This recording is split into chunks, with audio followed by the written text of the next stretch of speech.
Hello students, after a very long time we are continuing with our English subject. A very small poem, The Road Not Taken, written by Robert Frost. It's a lovely poem.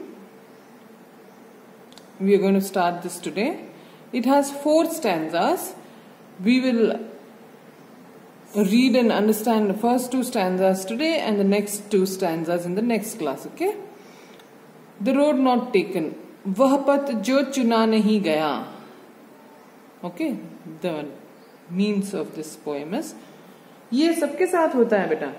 अक्सर हमें कुछ भी decide करना होता है तो हम confused होते हैं ऑप्शंस के बीच में कि ये वाला या वो वाला, ऐसे जाऊं या वैसे जाऊं, ये खरीदूं या वो खरीदूं, इधर जाएं पिकनिक पे या उधर जाएं, गर्मी की छुट्टियों में नैनीहाल जाए या बुआ के वहां जाए, पढ़ने बैठो तो पहले इंग्लिश पढ़ूं या हिंदी पढ़ूं. यस, हमेशा इस टाइप का एक कंफ्यूजन, जिसको हम इंग्लिश में कहते हैं डायलेमा, है ना, चॉइस करने में हमें हमेशा होता है. इसी बारे में ये पोएम है, वह पथ जो नहीं चुना गया. First stanza. Two roads diverged in a yellow wood. Wood means jungle. Yellow wood यहाँ पे इसलिए कहा गया है कि पतझड़ का मौसम था, इसीलिए पत्तियां येलो हो चुकी थी. तो two roads, 2 रास्ते, 2 पथ उत्पन्न हो रहे थे एक जंगल में, एक पीले पीले दिखने वाले जंगल में, एक पर्टिकुलर स्थान पे 2 पथ उत्पन्न हुए थे. And sorry I could not travel both. और यहाँ पे हमारे जो कवि हैं रॉबर्ट फ्रोस्ट, वो कहते हैं मुझे बड़ा दुख है, खेद है कि मैं एक अकेला हूं, तो मैं दोनों पथ पे तो जाने से रहा. Is it possible? नहीं है ना, हम एक ही रोड को चूज कर सकते हैं और उसी पे चल सकते हैं.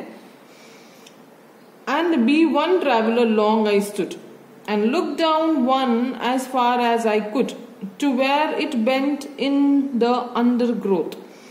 तो यहाँ रिपीट कर रही हूं मैं.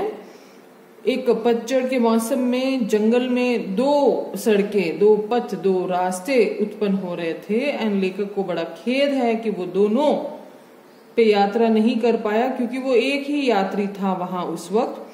फिर वो वहीं पे खड़ा खड़ा लंबे समय तक एकटक घूर रहा था, देख रहा था. दूर तक उसने एक पथ को गौर से देखा, जहां तक कि झाड़ियां जो है वहां पे जुरमुट में मुड़ गई थी.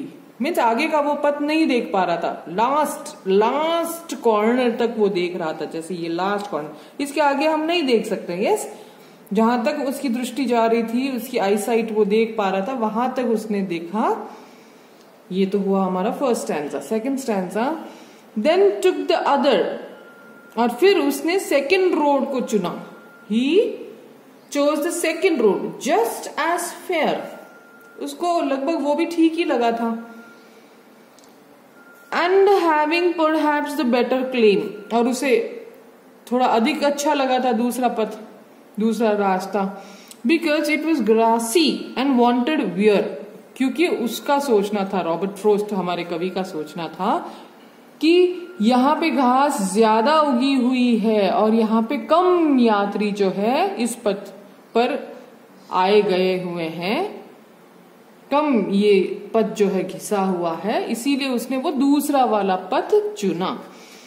दो as far that the passing there had worn them really about the same.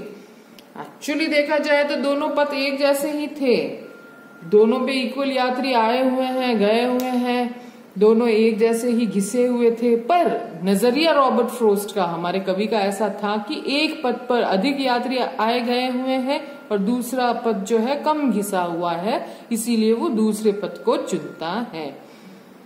यहाँ पे आज की हम क्लास स्टॉप करते हैं. और आपको भी ऐसे कुछ किस्से मजेदार याद आए होंगे, यस, जहां पे आपने भी कंफ्यूज होके फिर एक पर्टिकुलर चॉइस को अडॉप्ट किया होगा. यस बेटा, ये every phase of the life में होता है और हर किसी के साथ होता है कि हम एक चॉइस को नेग्लेक्ट करके दूसरे चॉइस को डिसाइड करते हैं कि yes I am going to do this in my life. Take care of yourself. उम्मीद है कि ये समझ में आया है आपको। जो भी वर्क दिया जा रहा है, do it neatly and nicely, submit immediately.